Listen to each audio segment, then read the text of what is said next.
Irmãos, hoje nós chamamos hoje do culto do DIP, Dia da Igreja Perseguida. Esse culto que nós estamos fazendo hoje, na realidade, ele está sendo realizado no mundo inteiro no dia de hoje. É um culto para as pessoas e para a igreja se conscientizar de que muitas pessoas estão sofrendo por causa do nome de Cristo. Cerca de 100 mil pessoas morrem todos os anos por confessarem o nome de Jesus Cristo. Então, no dia de hoje vai ser um dia especial porque nós jovens preparamos esse culto com o intuito de mostrar para os irmãos o quão importante é esse trabalho, porque esse trabalho é realizado pelo Portas Abertas Mundial, é uma organização para-eclesiástica, ou seja, ela não está ligada a nenhuma igreja, e ela socorre os cristãos no Oriente Médio, e a gente vai mostrar um pouco do trabalho deles e como eles ajudam, quais são as maiores dificuldades dos irmãos e qual é o nosso papel e como a gente pode ajudar como igreja que goza de liberdade aqui no Ocidente.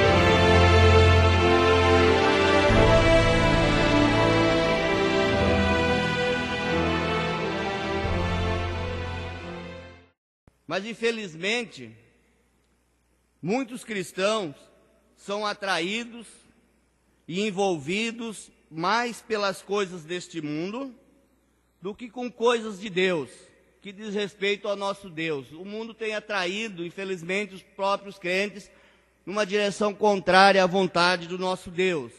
E com isso, não enxergam o que está se passando com os irmãos pelo mundo. E, infelizmente, também muitas vezes até mesmo ao seu redor. Tem muitos cristãos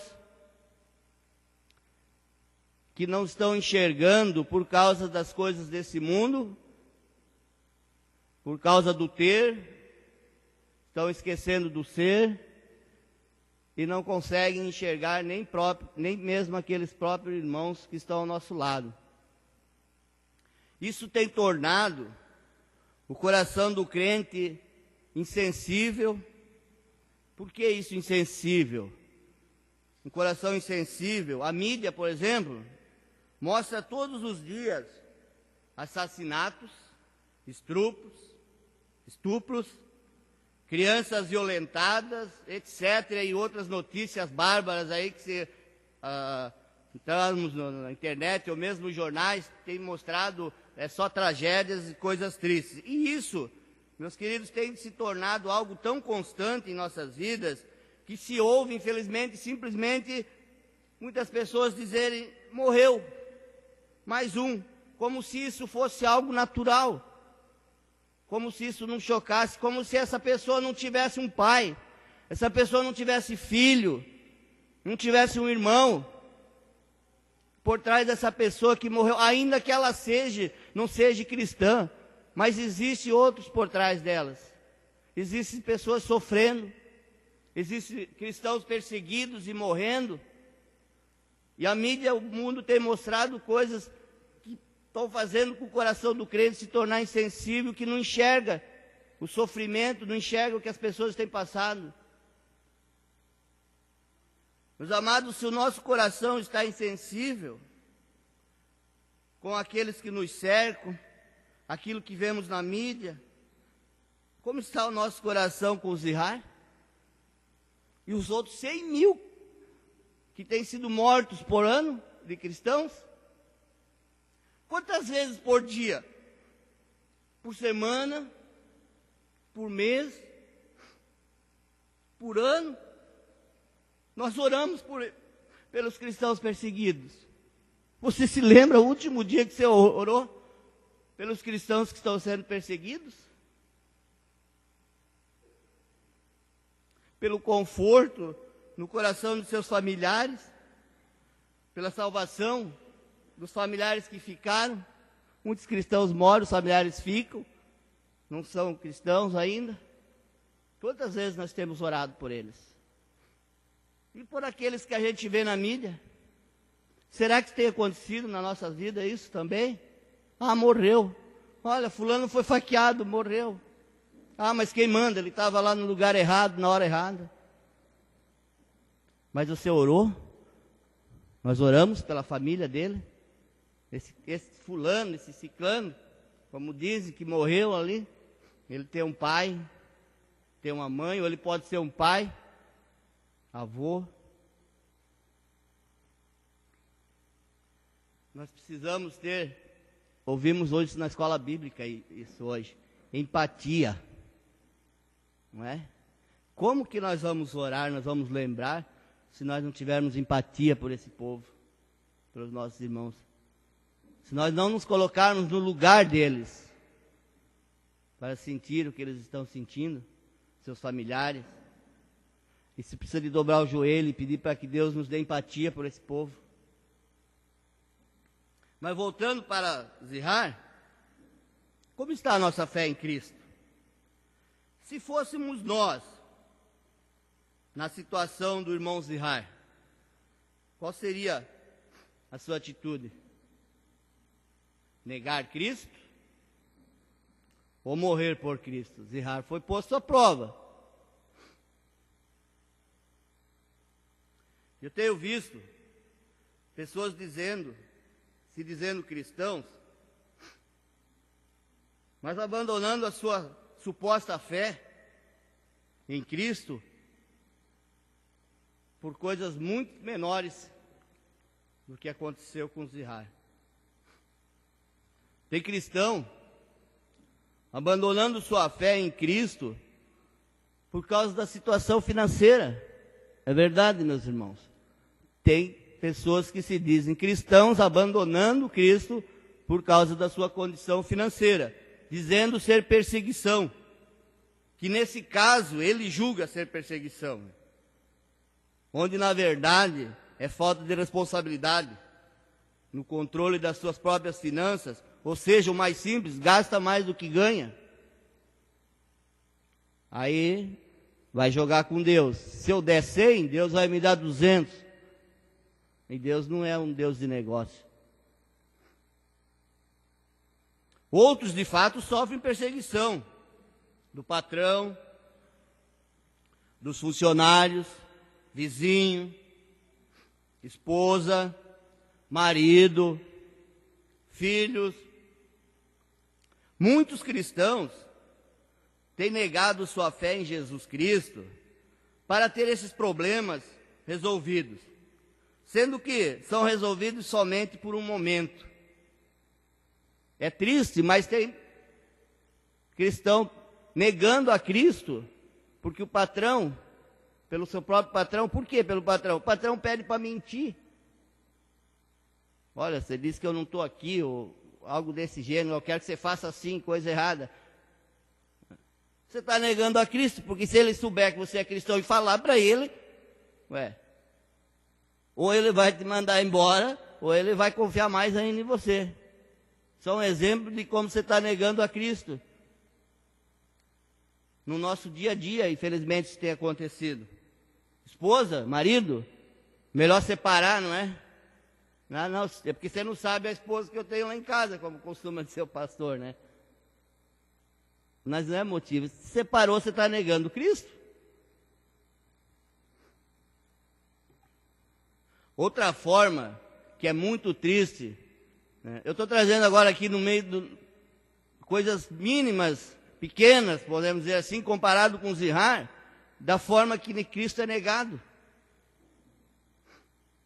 Outra forma de negar a Cristo é a falta nos cultos, meus irmãos. Ah, mas eu recebi visita. A visita é mais importante do que Cristo?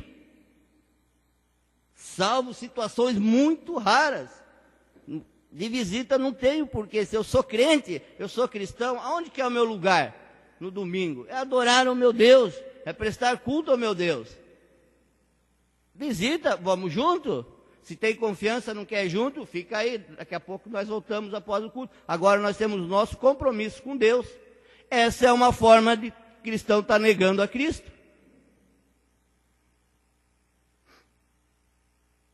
E meus amados, se essas coisas pequenas, a fé em Jesus é negada, e se estivéssemos na situação do irmão Zihar, onde a perseguição colocasse a sua vida em jogo, uma faca em seu pescoço, qual seria a sua atitude? Vocês perceberam o grau da situação aqui? Que Cristo é negado, nós vimos aqui em coisas muito menores, não é? Nós negamos a Cristo em coisas muito menores.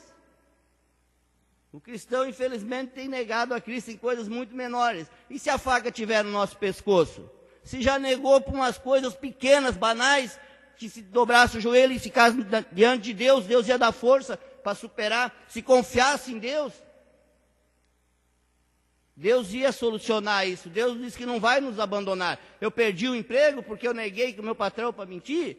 Deus vai abrir outra porta. Ou a nossa confiança está no nosso emprego?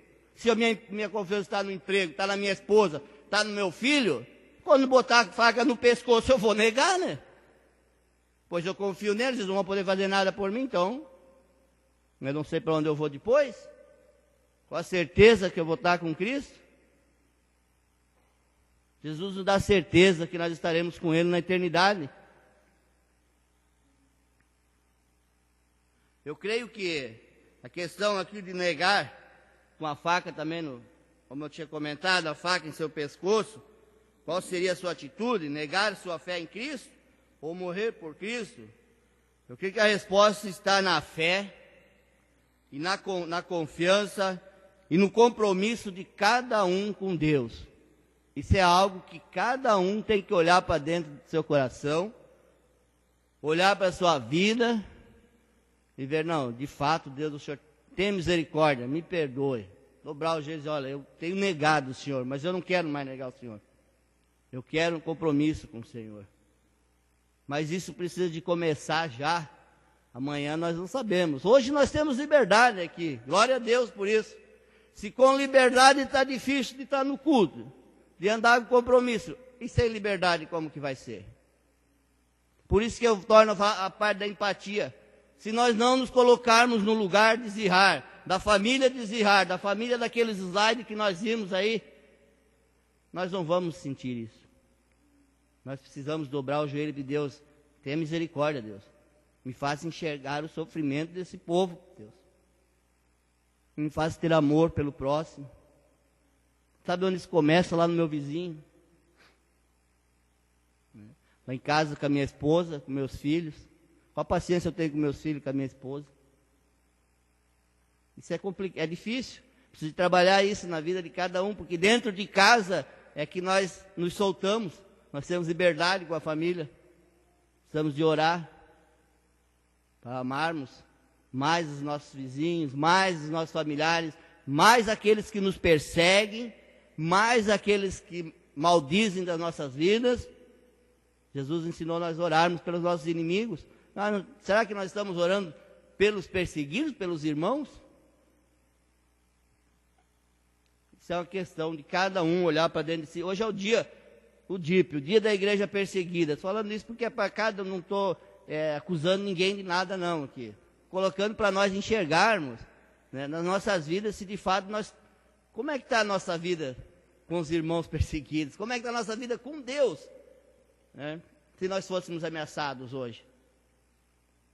Como eu falei antes, aquelas outras coisas são coisas do dia a dia, né? Perseguições do dia a dia. Mas e quando envolver a nossa vida? A vida de um filho nosso. Quando alguém botar a faca no pescoço de um filho nosso, ele negue.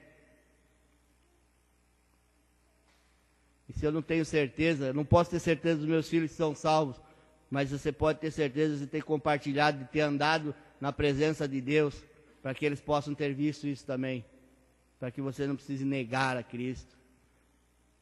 Não é que precise, para que você seja numa situação de que não tenha certeza para onde você vai. Hoje é um dia de nós pensarmos nisso, de colocarmos as nossas vidas diante de Deus, né? Lembrarmos do dia da onde Deus nos tirou. Se de fato somos salvos em Cristo Jesus, nós lembramos do dia que Ele nos tirou do pecado, da escravidão. E Ele disse que nós precisamos de segui-lo em tudo. Ele não nos tirou para que nós tenhamos uma vidinha acomodada só no nosso cantinho, não. Ah, agora tá bom, eu sou salvo, agora aqui tá bom, eu ganho meu saláriozinho, estou vivendo bem, os outros que querem é só se salvar, entregarem suas vidas. Não, se fosse assim, Jesus teria tirado nós aqui já. Ele nos deixou aqui porque é para nós pregarmos o Evangelho, é para nós orarmos por esse povo perseguido, orarmos pelos nossos inimigos, orarmos pelos nossos irmãos, pelos nossos familiares que não são convertidos. É um dia então de olhar para nossas vidas, para as nossas atitudes e respondermos para nós mesmos. Cada um, a Bíblia diz que cada um vai dar conta de si com Deus.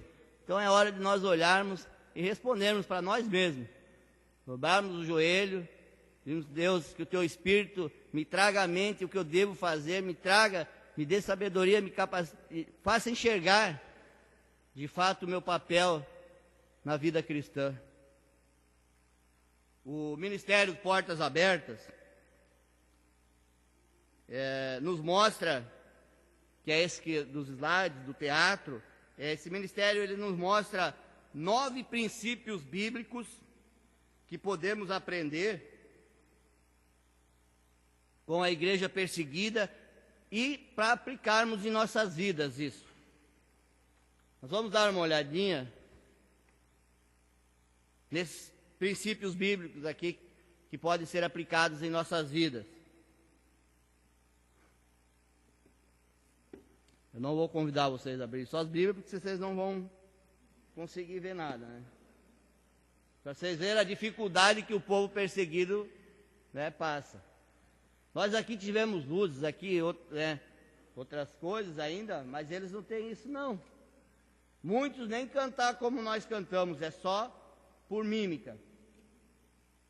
Mas em 1 Pedro, no capítulo 4,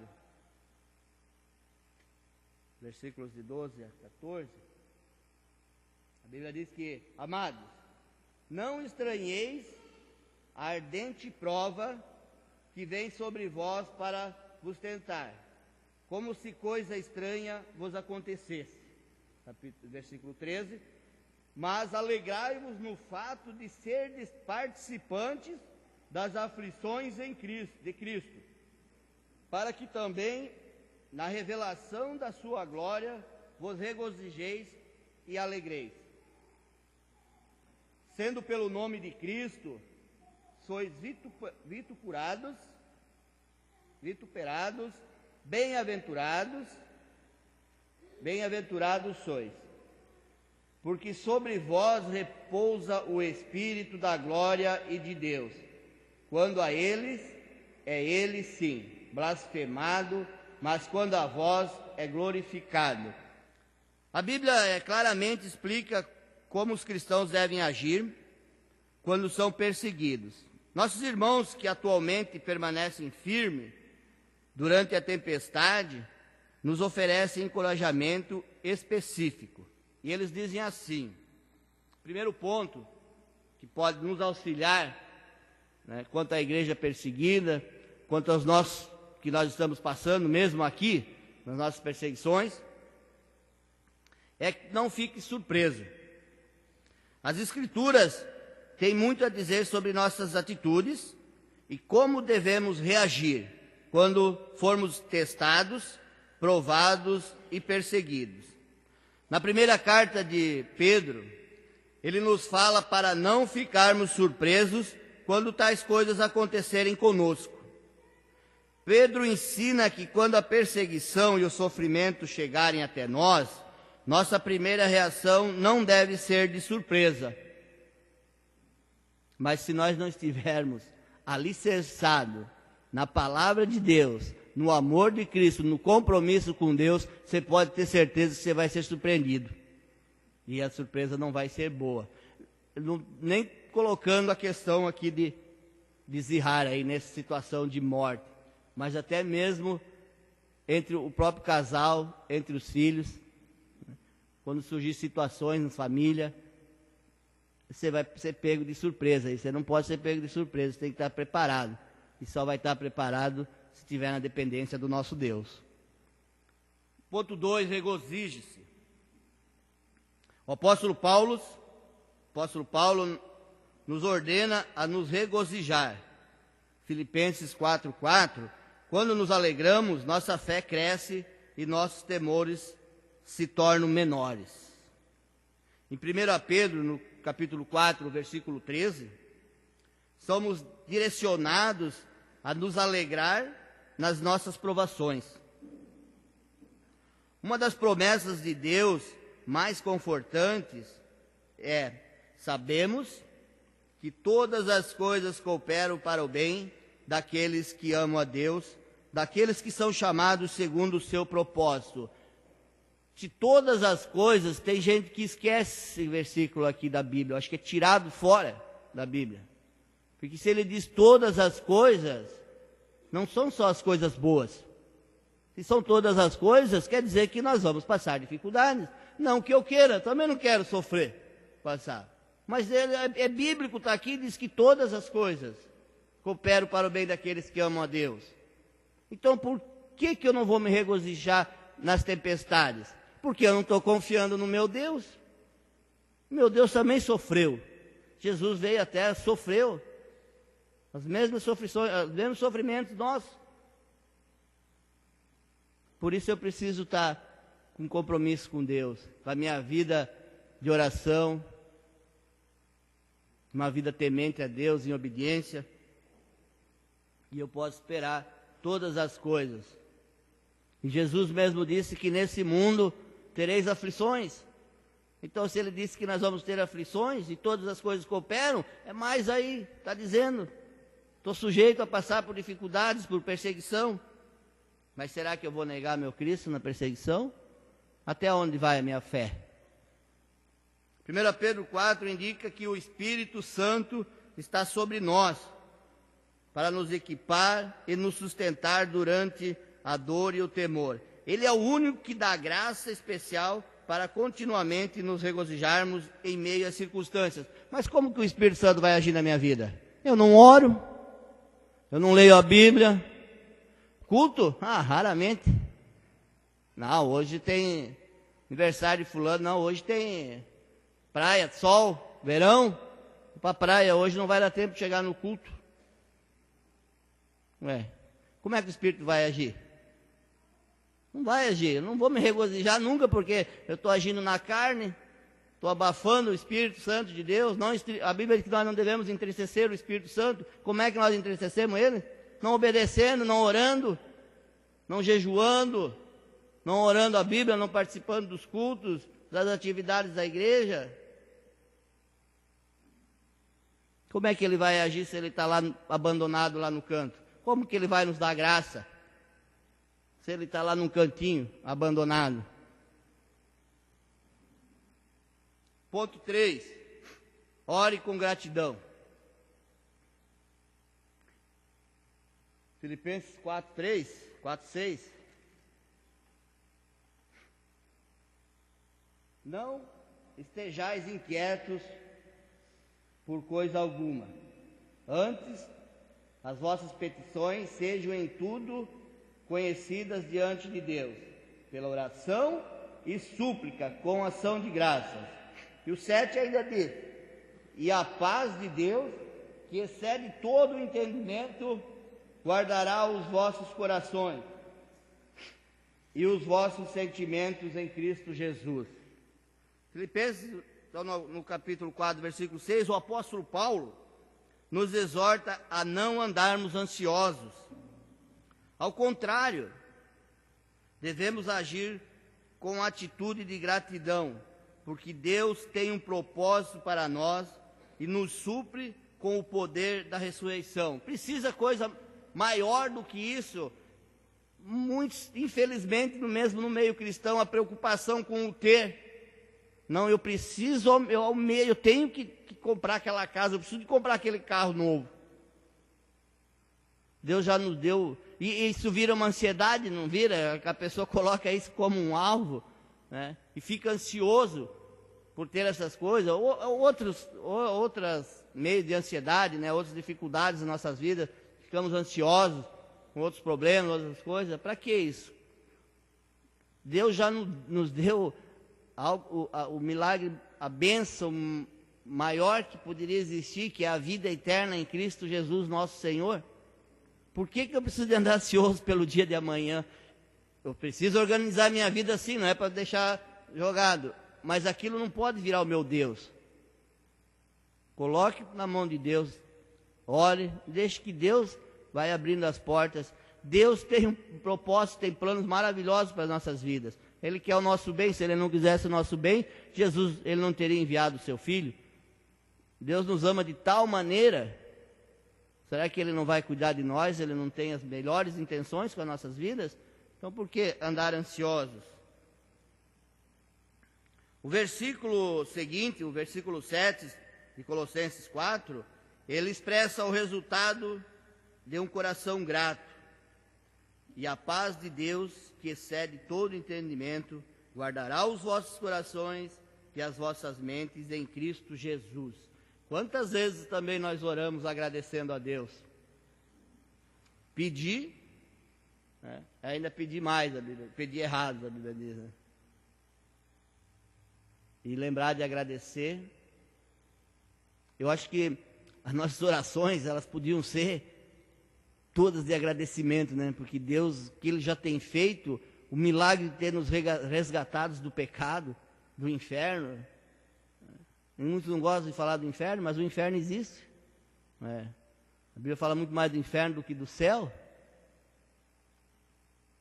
Mas o inferno, ele existe, sim. Não foi preparado para nós, não. Deus não preparou o inferno para os seus. Mas, infelizmente, o homem tem escolhido esse caminho. São muitos que se perdem por esse caminho. E o nosso papel? O que nós estamos fazendo para ajudar essas pessoas, para testemunhar para essas pessoas, para que elas não andem, não se percam por esse caminho. O ponto 4 avalia a fonte de sofrimento. Em 1 Pedro 4, capítulo 15, 1 Pedro 4, 15 e 19, que nenhum de vós padeça como homicida, ou ladrão, ou malfeitor, ou como o que se entremete em negócios alheios. Versículo 16, mas se padece como cristão, não se envergonhe, antes glorifique a Deus nesta parte. Versículo 17, porque já é tempo que comece o julgamento pela casa de Deus. E se primeiro começa por nós, qual será o fim daqueles que são desobedientes ao Evangelho de Deus? E se o justo apenas se salva, onde aparecerá o ímpio e o pecador? Portanto, também os que padecem segundo a vontade de Deus, encomendem-lhe as suas almas como ao fiel Criador, fazendo o bem. Vemos duas reações apropriadas ao sofrimento e à perseguição. Uma é avaliar o sofrimento. Porque eu vejo aqui que a questão de avaliar o sofrimento numa perseguição, tem muita gente que, de uma dor no dedinho, do pé, está doendo a perna toda, né? Não sei se vocês conseguem entender o que eu quero dizer, na questão de fazer mais do que é, né? Diz que o homem diz que é mais manhoso que a mulher quando fica doente, né? Não sei se é verdade isso, me falaram. Nem vou perguntar para minha esposa. mas é a perseguição. É preciso mesmo de avaliar o sofrimento. Pedro indica que todo sofrimento não é necessariamente a vontade de Deus. Ele compartilha que 4 aflições pelas quais nunca deveríamos sofrer é assassinatos, roubos, malfeitorias e intromissão nos problemas. Essa intromissão nos problemas é interessante, tomar muito cuidado o cristão de ficar se intrometendo na vida dos outros. Quando você é chamado, você tem mais é que ajudar e falar. Agora, infelizmente, é a tal da murmuração, a invenção e essas coisas de problema dos outros. Né? Você tem algo a tratar, meu amigo, vai tratar direto com a pessoa, com o irmão. Devemos avaliar o objetivo e a causa do sofrimento e nos certificarmos que estamos sofrendo porque é a vontade de Deus mesmo nas nossas vidas. E se é a vontade de Deus, meu amigo, padeça por Deus, padeça pelo Evangelho. Jesus padeceu por nós para nos salvar. Pedro também indica no versículo 17 que devemos também estar preparados para o sofrimento quando sofremos. Deus nos está punindo, testando e purificando como membros de sua igreja no final da era, antes da sua volta. Deus quer nos polir, quer nos moldar. A Bíblia diz que cada um santifique-se a si mesmo. Aquele que espera a volta de Cristo tem que estar se santificando. Eu torno a falar, se não ora, não lê a Bíblia, não tem compromisso com Deus, como é que você está se santificando? Eu não sei, eu não conheço outro modo de santificação. Aí eu vou na carne, eu faço tudo certo. Por mais que você possa até querer fazer tudo certo, mas e a obediência a Deus? E de fato nós devemos fazer as coisas tudo corretamente, de acordo com a vontade de Deus. Mas os meus pensamentos? Quem que não tem pensamento ruim? Quando tivermos a atitude de nos preparar para a volta de Jesus, o aguilhão do sofrimento e a perseguição será menos severo. Nós vamos aceitar a perseguição mesmo com a morte. Não vai ser algo severo, não vai ser algo difícil de suportar. Porque eu sei para onde eu vou, eu sei a quem eu tenho seguido, e eu sei que eu ressuscitarei, estarei com ele na glória. Abraão, né, quando foi levar Isaac, né, para o sacrifício, ele sabia, ainda que Deus falou que dele seria uma grande nação, né, maior do que as estrelas, a quantidade de estrelas, ainda assim, deixando isso de lado, Abraão sabia, confiava que Deus ia ressuscitar, ainda que ele deixasse sacrificar, mas que Deus ia ressuscitar seu filho. Ele creu na ressurreição, confiava em Deus, confiou em Deus naquele momento. Pedro também disse, ora, tendo Cristo sofrido na carne, armai-vos também vós do mesmo pensamento. Jesus sofreu injustamente, porque nós não podemos sofrer também, né? Vamos nos armar desse mesmo sofrimento. Jesus foi para a cruz sendo justo, sem ter pecado nenhum, e sofreu também. Qual é a dificuldade de passarmos sofrimento? Será que porque eu sou de Cristo agora tudo tem que dar certo na minha vida? Se não dá certo, eu vou negar esse Jesus. Primeira oportunidade, primeira ocasião, primeira circunstância que dá errado alguma coisa, o primeiro a ser deixado de lado é Deus. Aonde que tem que ser o contrário, meus irmãos? Deu tudo errado essa semana. Eu não vou no culto, deu tudo errado essa semana, o que eu vou fazer lá? Contrário, irmão, vem para o culto. Deus vai falar com você. Você quer uma solução para o seu problema, deixa Deus falar. Mas obedeça a Deus também.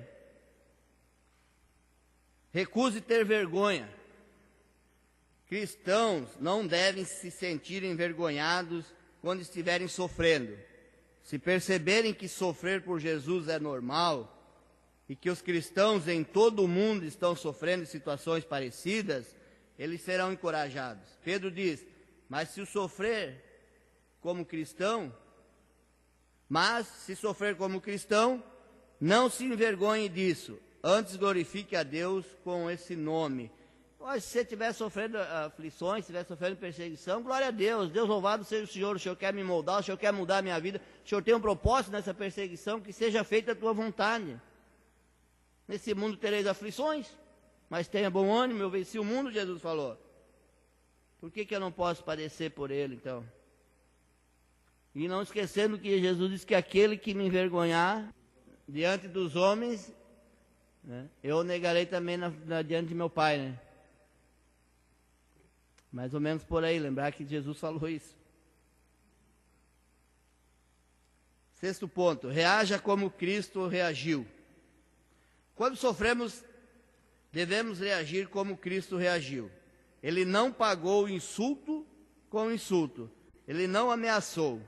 Ele não clamou por vingança. Aqueles que lhe fizeram mal. Primeira, é triste talvez comentar isso, mas eu não estou dizendo que isso está acontecendo no nosso meio. Falando na questão da sociedade em si, de que se dizem cristãos. Se estiver acontecendo no nosso meio, Deus que colocou aqui para falar essas coisas, não é da minha vontade própria. É Deus que tem colocado isso no nosso coração, com esse trabalho da DIP, da divulgação da DIP. Muitos, na primeira perseguição, em vez de orar pelo seu inimigo, orar por aquela pessoa que está perseguindo, ele amaldiçoa, né? Cai um raio na cabeça desse fulano. Tomara que ele derrape o carro lá e caia a ribanceira abaixo. Pelo menos eu tomo o lugar dele na empresa. Daí. Não é? Jesus não fez isso, não, né? Jesus falou na cruz lá que perdoa, né? Eles não sabem o que fazem. Você tem que lembrar, meu irmão, que a nossa luta não é contra aquela pessoa, é por quem está por trás dela. É o inimigo que está por trás dela, usando essa pessoa para nos atingir. Para atingir você, para me atingir. E o que nós temos que fazer? Orar. Porque o inimigo é forte. Mas o nosso Deus é maior. E o nosso Deus se manifesta quando nós oramos. Ele não clamou, Jesus, por vingança àqueles que lhe fizeram mal. Ele os amou e orou por eles. Devemos abençoar aqueles que nos amaldiçoam, amar aqueles que nos odeiam e orar por aqueles que nos perseguem. Se reagirmos na carne, quando sofremos, nosso sofrimento pode perder o seu valor de testemunhar no mundo perdido. Você reagiu com grosseria, estupidez por aquele que te atingiu, acabou-se. Como é que você vai falar de Jesus para ele agora? Olha, meu Jesus salva, ele mudou a minha vida. Ué, mudou como? Você acabou de me agredir, rapaz. É difícil. Por isso que não podemos ir na carne. E para não ir na carne, nós temos que depender de Deus, depender da ação do Espírito, orar para não abafar o Espírito Santo de Deus. Ponto 7. Recuse a retaliação. A Bíblia provê ilustrações de várias opções de como se deve reagir à perseguição, fugir, a ficar e enfrentar. Contudo, a Bíblia nunca aprova a retaliação ou a morte de alguém que cometeu abuso contra nós, porque somos seguidores de Jesus Cristo.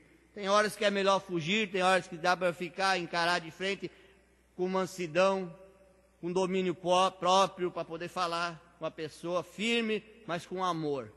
E isso só vem de Deus e do Espírito Santo agindo em nossas vidas. Ponto 8. Confie em Deus.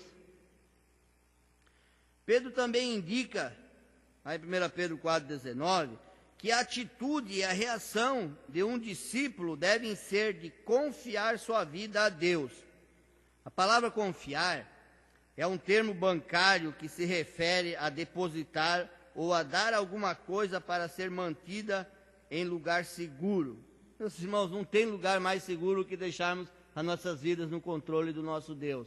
Mas não é orar agora e botar na presença de Deus e amanhã ir lá e fazer pela própria vontade da carne. Eu já orei, agora eu vou fazer. Calma, Deus vai mostrar o que é o correto para fazer. Deus vai abrir a porta, Deus vai dar discernimento do certo e do errado, da atitude que devemos tomar. Pedro está dizendo que o nosso Deus é completamente capaz e fiel de cuidar de todas as nossas necessidades. É muito mais fácil enfrentar o sofrimento se tivermos proposto em nosso coração entregar tudo ao Senhor. Não deixar nada, é colocar tudo de fato diante de Deus. Mas pode achar que, mas essa aqui é uma coisinha pequena, não precisa. Não, coloca diante de Deus. Aquela coisinha pequena depois pode se tornar um problemão enorme, porque você não colocou na presença de Deus, fez pela sua própria vontade.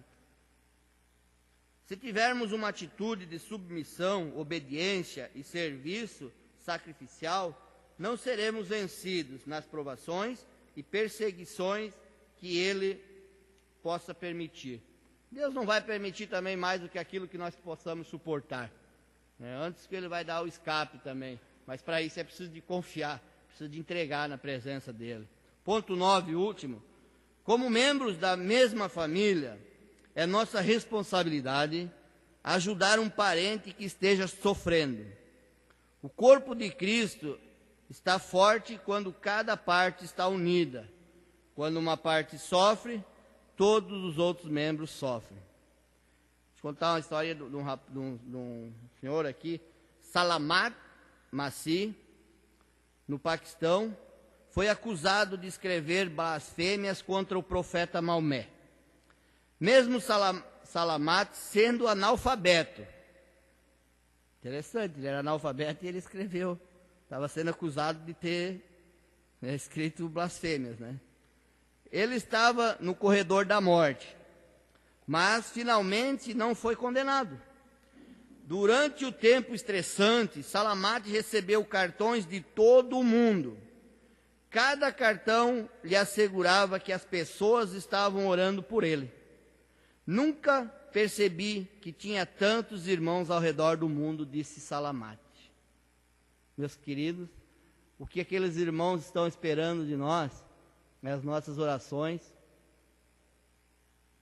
para que Deus tenha misericórdia das suas vidas, Deus deu escape para eles também, no momento certo, na vontade de Deus. Qual desses 9 pontos precisa ser muito trabalhado em sua vida?